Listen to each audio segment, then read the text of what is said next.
Ibinida ng pamahalaan ang tuloy-tuloy na pagbagal ng inflation rate sa bansa. Ayon po sa Finance Department, pagpapatunay ito sa commitment ng administrasyon ni Pangulong Ferdinand R. Marcos Jr. na protektahan ang mga mahihirap laban sa mabilis na pagtaas ng presyo ng mga bilihin. Base sa datos, bumagal sa 1.6% ang inflation mula January hanggang November ngayong taon.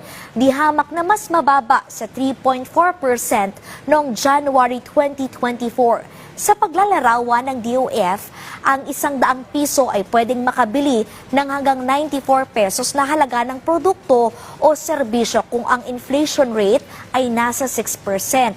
Pero dahil nasa 1.6% lamang ang inflation rate, ang 100 piso ay pwedeng makabili ng 98.40 centavos na halaga ng produkto at serbisyo.